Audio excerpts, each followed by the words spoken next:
I think the prospect of Donald Trump becoming president, however, is so appalling and frightening that I would, for all her many, many shortcomings, and there are a lot of them, I'd rather see Kamala Harris win in November. Uh, the policy towards Israel and Palestine has been appalling, certainly the worst aspect of the Democratic Party.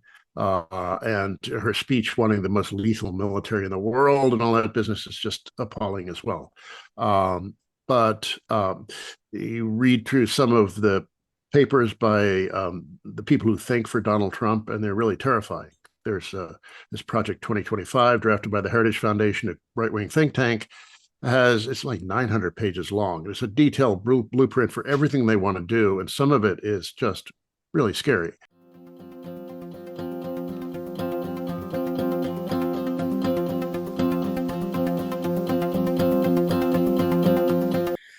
Hello Okay. and welcome to another episode of India and Global Left. If you are new to our show, please smash that subscribe button. If you like our shows, you can also be a member, but obviously no pressure. In any case, do watch our shows, like, share, and subscribe. Without further ado, let me introduce our guest, Doug Hanoud. Doug is an American journalist and an author. He writes extensively on the US politics and economy. Doug, welcome to India and Global Left. Thanks for having me. Hello to all. I want to focus on US politics and US economy with you, but if we could just start with your background. I hastily read through that you were once a libertarian and then you became a Yes. leftist. I'm interested to know what ideas of libertarianism was attractive to you and why did you finally give up on that? Well, I became a Marxist in eighth grade based on a lecture a junior high school history professor gave. And he was not a very sophisticated fellow. He must have plagiarized it from somewhere. But in any case, I remember hearing him laying out the basics of Marxism. I thought, oh, okay, that I like that. Came home and told my parents I was a Marxist, and they were really very upset. But anyway, sort of late in high school, I read Milton Friedman and William F. Buckley, and I found it appealing. I think it appealed to my adolescent mind. The idea, the fundamental, boiling down everything in libertarianism to a simple premise. I just care about me. It's all about me and my needs and my feelings and my expressions. And that's what appealed to me. I think I didn't want anybody to tell me what to do. Everything seemed, coercive, and one wanted to be free. And so I think that was the appeal. It appeals to adolescents, especially boys. Fortunately, I grew out of it. Many of my fellow Americans have not grown out of it, and they still are afflicted by the ideology. But then, I went back to being where I was, basically. Only I, got more sophisticated and knowledgeable. But my instincts were always leaning to the left, except for that year or two when I was a libertarian. All right. And do you think there was anything in libertarianism that still attracts you? Like, if not the answers, like some of the questions they raised? Well, I would say I still have an instinctive libertarian response when people want to censor speech or judge behavior. Yeah, I'm sort of a live and let live guy on that kind of issue. I find some of the free speech stuff that the right pushes to be somewhat appealing, although not always thoroughly honest. But the idea, for example, of having social media companies censor speech, I find that very unappealing and very unattractive. So that's where my inner libertarian comes out. But otherwise, I think we all have responsibilities to each other and should take care of each other. And so you need, something like socialism to do that. So yeah, that part of the libertarian package seems completely alien to me. But I don't like it when people prescribe other people's behavior and speech. And what about the economic ideas? I'm asking this particularly because I have China in mind, and given businesses have been so central to the Chinese economy, I think the left, at least the global left, has been rethinking about socialism. in the light of what has happened in China since the reform and opening. A lot of people now are more friendlier to market and even businesses. I'm wondering what your thoughts are, and if anything in libertarianism plugs anything on that. Well, I would say China. There are a lot of things I admire about China. I think they've managed their economy very, very well. It's really hard to um, no other country has really taken 300 million people out of poverty the way China has. I think India's record on that is more embarrassing. So, there's a lot they've done right. It's a repressive state in a lot of ways. There's been a lot of inequality, a lot of wealth creation that is kind of obscene to look at. But on the other hand, they have really delivered to the broad mass of the population in ways that a lot of other countries and governments have not. They're like the treatment of minorities is problematic. Their record on political democracy leaves a lot to be desired. But they have been able to deliver the goods, and it's not really a free market economy in the conventional sense. It's really driven by the state, and I find Isabella Weber's work on that, her book in particular on Chinese economic history, very persuasive. That it has for centuries been part of Chinese statecraft to manage the Chinese government has for centuries, as Isabella Weber shows in her book, has for centuries manipulated the market. They're not ones to yield to its dictates. They're not ones to see it as a source of wisdom. It's something to be used. It's a way of like managing supplies, controlling prices. And it's not a free market in anything in the sense that a University of Chicago business school professor would see it as. All right. We will not push in, more about China, because I want to actually focus on some of your works on U.S. economy and politics. I think I want to kickstart by asking you about the upcoming election and how you, as a leftist, look at the US politics at the moment, and also the two-party. I'm asking it particularly because as an outsider, I observe that the US left is sort of divided on the question of the Democratic Party. There is a section who thinks that the Democratic Party is lesser of the two evils, and there is a section of the US left which thinks they are essentially the same. I wonder how you look at the two parties. Can I say both those things are true? Yeah, I think the Democratic Party has many, many, many things wrong with it. We could talk for hours about that. I think the prospect of Donald Trump becoming president, however, is so appalling and frightening that I would, for all her many, many shortcomings, and there are a lot of them, I'd rather see Kamala Harris win in November. The policy towards Israel and Palestine has been appalling, certainly the worst aspect of the Democratic Party. And her speech wanting the most lethal military in the world and all that business is just appalling as well. But you read through some of the papers by the people who think for Donald Trump, and they're really terrifying. There's this Project 2025 drafted by the Heritage Foundation, a right-wing think tank. It's like 900 pages long. It's a detailed blueprint for everything they want to do, and some of it is just really scary.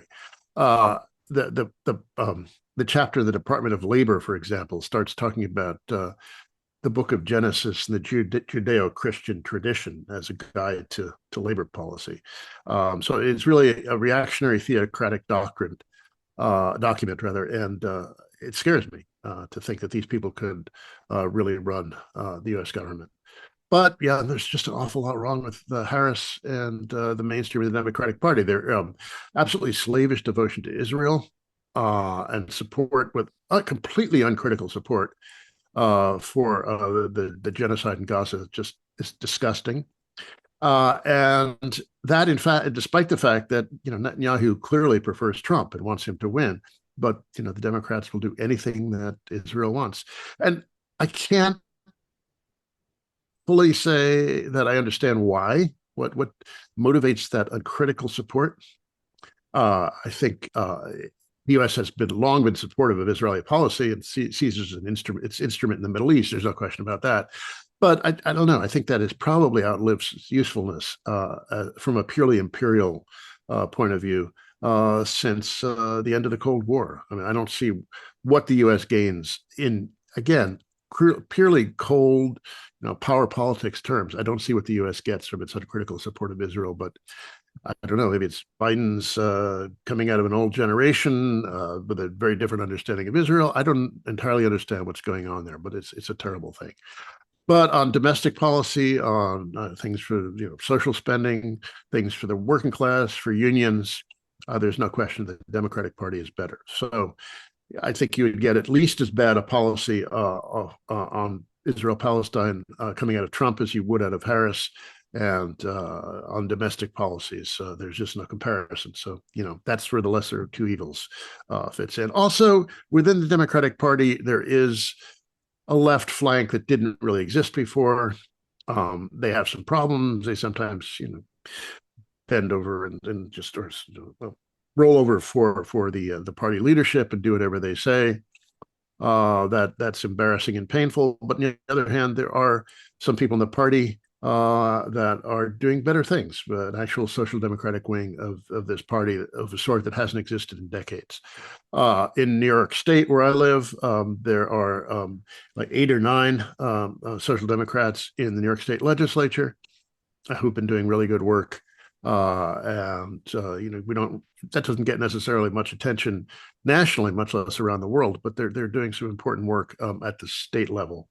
We also have some good people, in various city councils around the country. They're doing good stuff.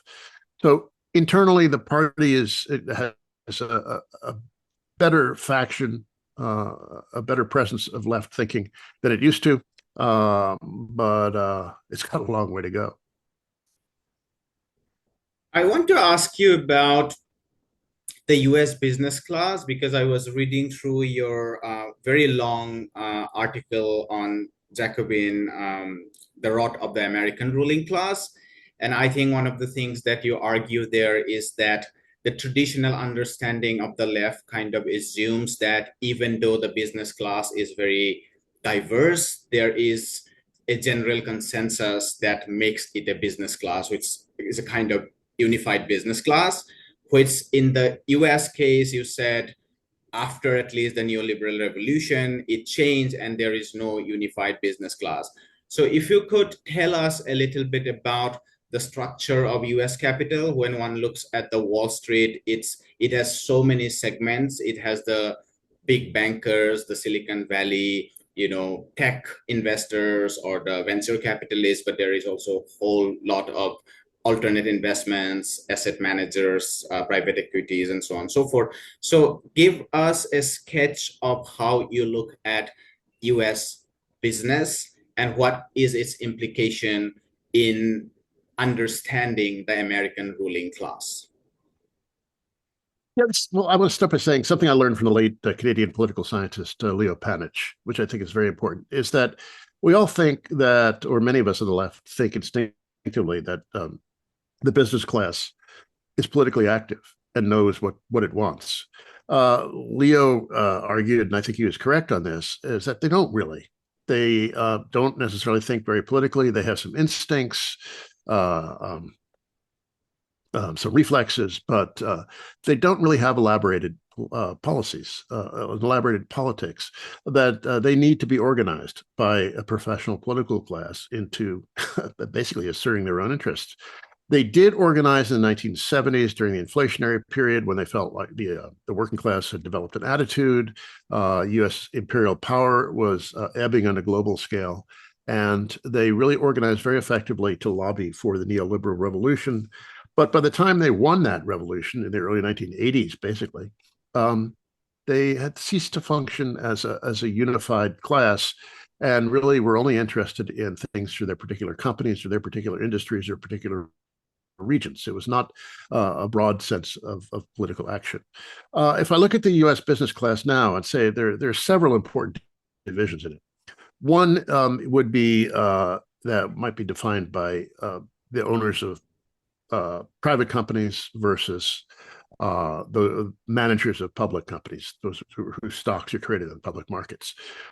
The ones whose stocks are traded in public markets tend to be more establishment, are more likely to be Democrat, are distressed by somebody like Donald Trump because of his instability and unpredictability,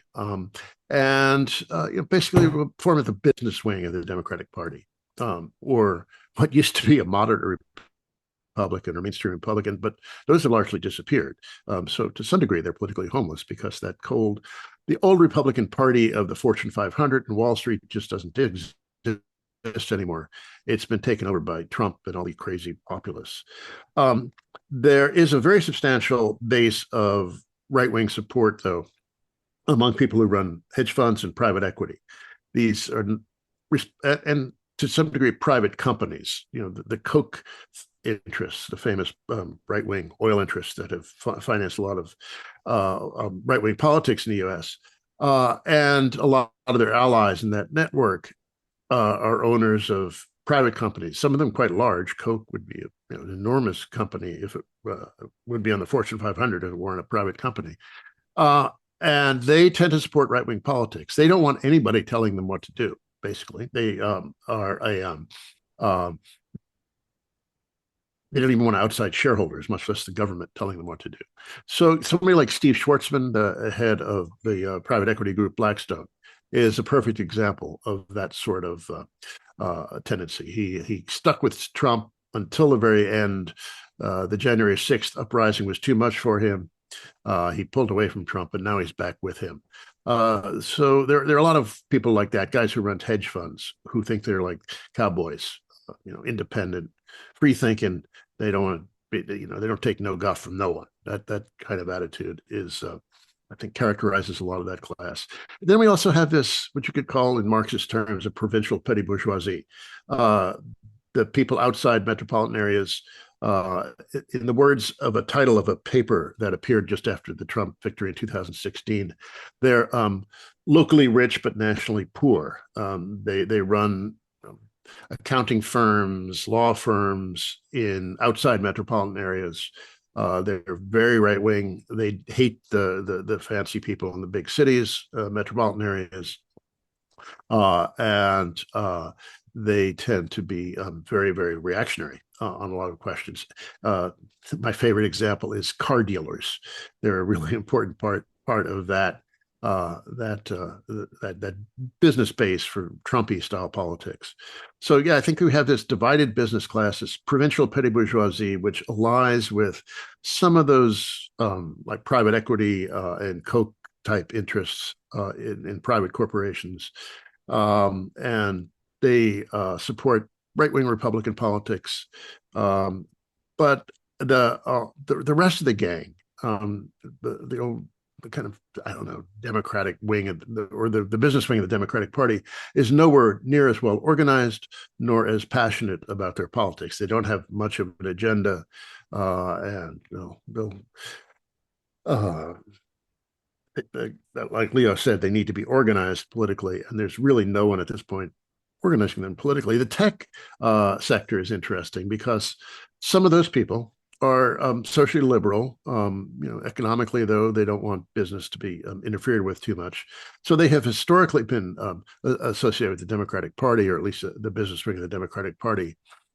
But then you see some of those guys like Elon Musk as the most repulsive and reactionary parts of that tech business elite, pushing really far right politics. And you have somebody like Peter Thiel, who, by the way, his firm is just a major CIA contractor, and his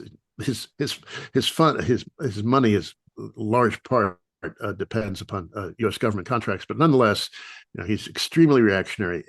These people think that democracy is over. They basically want to secede from any kind of popular democracy, set up, offshore little republics on islands that they can run on purely business principles. So there is that wing of the tech group, tech faction that are extremely reactionary as well. So they're another important part of the business right. But as I said, as you can see, it's not. You go back to the 1950s, 1960s, the American business class was, all kind of united. thought pretty similarly, were nice Eisenhower-style Republicans, but the disruptions of the last couple of decades have totally broken that consensus apart. My my follow-up would be like there is one idea especially prevalent among the left that it's money that determines or influences the result of US elections a lot. It's kind of an economistic argument. So that's one kind of argument. And the other You mean kind, political contributions and that sort of thing? yes, the kind of Yeah, donations, for instance, because then you buy media, then you buy all kinds of yeah, yeah, mobilizations and yeah. so on. But then your article mentions, and this is, I think, believed by also a lot of Americans, which also seems to have an empirical truth, that the Democratic Party, whether it's their patronage institutions the ones supported by the Clintons Center for American Progress or kind of centrist Brookings institutions, they get the money from all the big businesses. It's the GMs and the Gs and the Walmarts and the Deutsche Bank and the Citibank and you name it, like JP Morgan says. And when we look at the Cato institutions and the Republican Party, the Coke is the biggest player, which is not necessarily the biggest player on a sort of empirical ground. So they seem to get less money from the big business class. Reconcile these two for me, because then the Democratic Party looks like more of a party of the business class. Well, yeah, you've got a point there. I was really surprised when I first started looking at this a few years ago. You look at, for example, the board members of something like Cato or even the Heritage Foundation, which are very established right-wing think tanks and with a great deal of influence. But you look at them and they like, I don't know, roofing supply entrepreneurs in Tennessee. It's not, the Goldman Sachs of the world. Right. And that you look at that whole universe is really full of people like that. Koch, there's only one surviving Koch left, Charles, and he was really the brains of the operation all along. His brother was more of a playboy, who liked to go to the ballet, but Charles Koch is has a lot more money than a lot of these people do, but he is from the provinces, not a metropolitan kind of guy. And a lot of them are based in really dirty industries like oil and mining and things like that, because they know that Democrats, for all their many, many limitations, are more likely to impose some kind of minimal environmental regulations than any Republicans ever are. So that's very important to them. But yeah, if you look at then the board members and the major contributors to a place like the Center for American Progress or Brookings, you're going to see all those big names, the names that everyone would recognize. But if you look at the board members and supporters of a place like Cato or Heritage, in a lot of cases, you're not going to recognize those names. So it is that's again that provincial petty bourgeoisie that is really the root of the right-wing politics.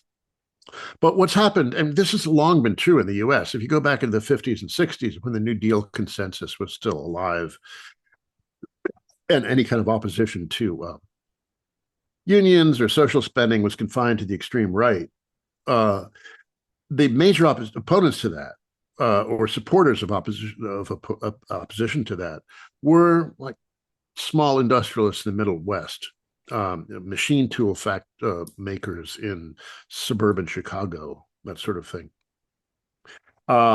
And you could say that the base of the right is similar in some sense, in some sociological sense, very similar, but they just have so much more money than they used to. They're a large portion of the proverbial 1% of the U.S. There's a very interesting paper a couple of years ago that came out that was based on tax data that looked at incomes and the kinds of occupations that people with very high incomes had. And a lot of them were the owners of like small medical practices, small law practices, not so much in manufacturing, because that's capital intensive and you need a lot of money to run a manufacturing firm. But they tended to be in that that kind of independent, small um, uh, business, just looking at in business terms, but they really make a whole lot more money than they ever did before, and they have a whole lot more money to throw around. So, somebody, Donald Trump goes on a trip to, somewhere in Western Pennsylvania. There's some local uh, potentate who can throw him a party and raise him a lot of money. That, was not the case 40 years ago.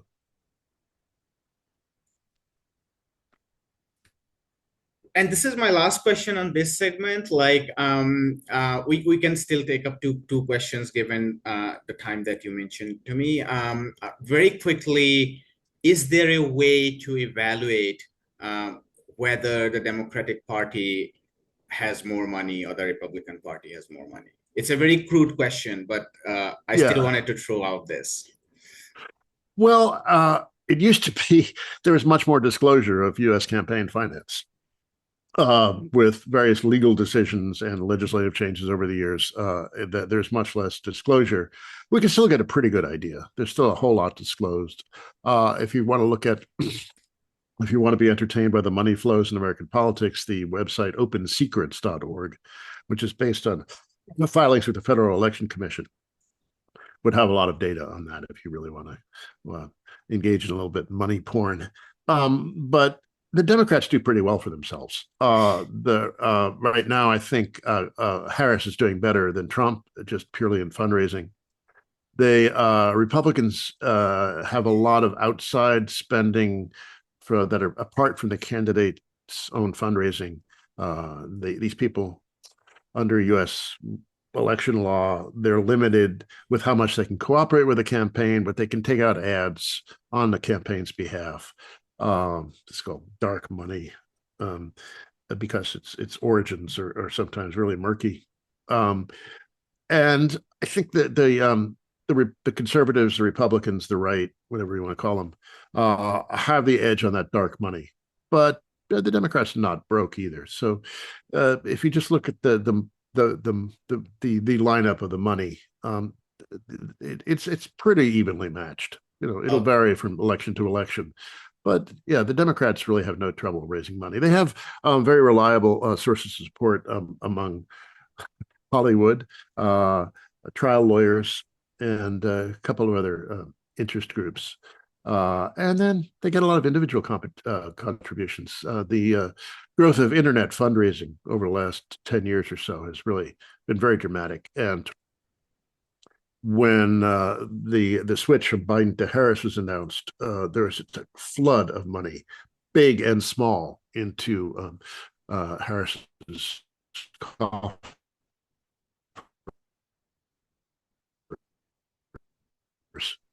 I'm sure that'll change. Trump will be able to raise some money, but it was odd to see J.D. Vance, that charlatan, begging Peter Thiel to come through some money. Thiel, there were rumors that Thiel was going to give $50 million to the Trump campaign. That doesn't seem to have happened. But now you see J.D. Vance begging Peter Thiel for some money. So I guess they're a little short. Would Elon Musk throw in some money? I think Musk has said he will. Yeah. Okay. They're just, and that is the moneyed wing of the Republican Party these days. These really vile characters like Musk and Thiel. I have to ask you a more serious question, which is something that we have discussed on our channel for throughout our history, which is on neoliberalism. And there are so many different ways of answering this idea or this phase of capitalism. People describe it through offshoring and financialization, repression of labor movements, tax cuts, rising inequality, changing financial structures of capital, and so on. How would you describe how would you describe neoliberal capitalism from a US perspective? Well, I'm persuaded by Quinn Slobodian's definition that it is all about insulating the economy from popular influence, which is not the same as getting the state out, because there's an awful lot of state activity involved in setting up markets, preserving markets, protecting markets. But the whole point is to prevent any kind of intervention that would help the working class or the broad population. That I think is what's really characteristic of neoliberalism. And we've seen that, for it really started in the late 1970s under Jimmy Carter, and has continued ever since. There are some people who argue that the Biden administration has to some degree represented a departure from that. Biden has introduced some degree of industrial policy, for example, the support for the chips industry, some work on climate interventions. So yeah, there is some departure from the orthodox neoliberalism under Biden. It is an old, the philosophy now, or the practice, is getting kind of old. It's been around for over 40 years, and politically it seems to have run out of juice. Back, the Reagan years, it seemed, let's give this. I'm just talking about popular attitudes, not my own personal attitude, which is always scornful. But the popular attitudes, but let's give this a try. It's something new. The old way isn't working. The Clinton people really were able to reinvent that with a slightly populist spin. But it was basically the same thing. So in a lot of ways, Clinton in the US represented the consolidation of the Reagan Revolution, just as Tony Blair did in Britain, consolidating the victories of the Thatcher Revolution. There's a famous comment attributed to various original authors. I'm not quite sure who actually said it first, was that Margaret Thatcher's greatest achievement was transforming the Labour Party. Mm-hmm. And turning that into another neoliberal party. And I think you could say the same about Bill Clinton. But that wing of the Democratic Party is substantially weakened. There is now a social democratic wing of the Democratic Party, which is not dominant by any means, but can't be ignored. And so I don't know. It just seems like the doctrine is, people have been pronouncing neoliberalism dead now for a long time. And it, zombie-like always comes back to life. But I think it is getting long in the tooth. And it seems like we are ready for a new model of political economy, but we're not there yet. I think that's continued. It's going to continue to define what's going on within the Democratic Party, some kind of post-neoliberal turn. And you could even make the same argument about Trump. I mean, Trump has imposed tariffs, which is violates all the sacred rules of free trade. He says he would do it again. He offered some assistance to various industries with not much effect. He's going to revive the steel industry, but the coal industry, and none of those things ever happened. But that's what he promised, and he promises to do more of that. So the Republican Party too is turning away from that pure neoliberalism. People like Vance talk about being pro-worker. It's a fraud, but they're saying things that they wouldn't have said 20 years ago, because it would have been seen as sacrilegious. So yeah, there's some kind of departure from neoliberalism, but I don't think we're anywhere near a new model, what they used to call a social structure of accumulation. We're not at that point now. My final question is on the US left. I have always been intrigued by how the US left got strengthened, at least since I think beginning with the global financial crisis, but more momentum picked up after the Occupy Wall Street and running up to the 2016 election. And it kind of continued until Biden came to power, and then the left kind of splintered into different groups, and vaccines and other issues, Ukraine sort of divided the US left. So tell us where the US left is. Why is it so divided, and why is it perhaps politically so powerless? Is it because capital is very strong, or is it something wrong within the organizational strategies within the US left that it's so weak? I'm sorry. The US, our capitalist class has always been very strong and very brutal. And that, of course, doesn't happen in isolation. It's relational. The fact that the left has been often quite weak. And it's hard, to say whether the strength of the capitalist class produced that weakness, or it's just not doesn't have a natural home in the U.S., or whatever. But our capitalist class is far more than a lot of other capitalist classes around the world. They're more willing to shoot workers and strikers than you didn't see that in Western Europe until fascism came. Um, but I saw once that I think there were more unionist labor people killed in the U.S. than in Tsarist Russia in the late 19th and early 20th century. So it's we do have that long tradition of brutality, legal repression, McCarthyism, Red Scares, and we shouldn't underestimate the power of state repression to explain why the left is so weak in the U.S. But yeah, we did have that recovery growth after Occupy Wall Street. And then the Sanders campaign, the growth of DSA, Democratic Socialists of America, of which I'm a member, and I'm pleased with a lot of stuff the organization does. Although it's much better, like I was saying earlier, at the local level. We're doing great stuff in New York City and state. The national DSA has a lot of challenges at this point. But I think the Sanders campaign was a real point of leadership, of unity, and I just not I'm not much of a believer in spontaneous grassroots movements. I think people need leaders, and uh, we don't want dictatorial leaders, but you do need leaders, and that Sanders emerged as one really was transformative for several years. And then as he's faded, I think that unity has faded. Um, One of the things I admire about Bernie, and this is not me. I'm a writer, I'm an intellectual, I'm like a broadcaster. I always want to be saying something new. I don't want to repeat myself. I'm morbidly afraid of repeating myself. Sanders, I think that's not the road to success in politics. Sanders would say the same three or four things over and over again, and they turned out to be very popular and turned out to be a very successful organizing strategy.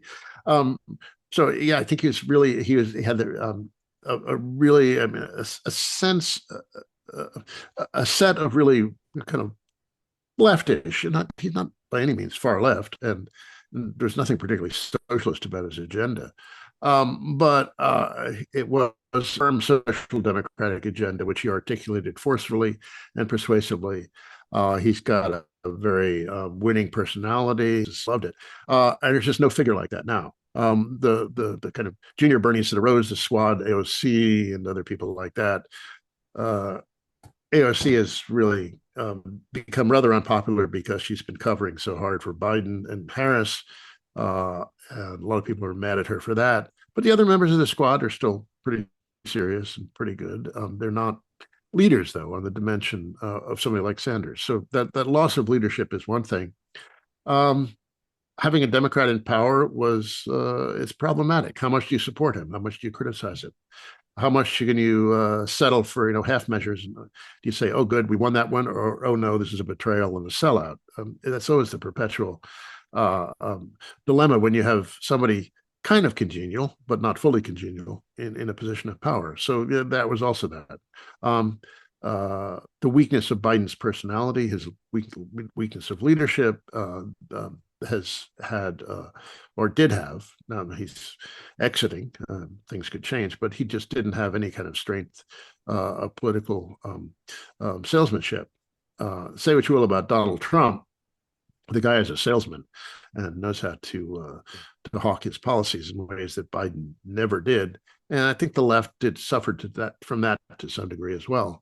And then COVID just broke people too. That I don't think the society is not talking about the disease, but all the social dislocations from lockdowns and from isolation and from fear. But that hasn't really repaired. People are still, there's a whole lot more social alienation than there used to be. And it's just harder for people to work together. People are just seeing friends less and less. People are working from home. There's just so much less opportunity for even routine social interaction and social solidarity. So there's also, there's something broken in society that hasn't really been repaired yet either. So I think all those things together are making us weaker than I wish we were.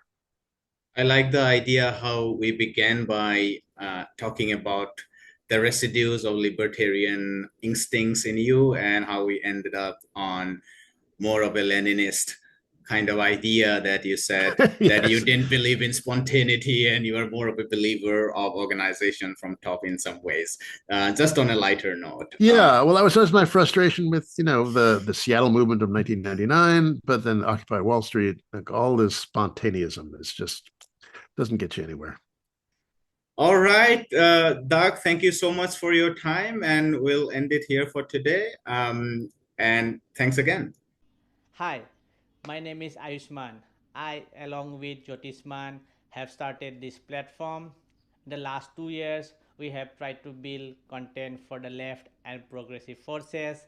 We have interviewed economists, historians, political commentators, and activists so far. If you have liked our content so far and want us to build an archive for the left, I have two requests for you. Please do consider donating for the cause. Link is in the description below. Also, if you are not able to do so, don't feel sad. You can always like our videos and share our videos to your comrades. Finally, don't forget to hit the subscribe button.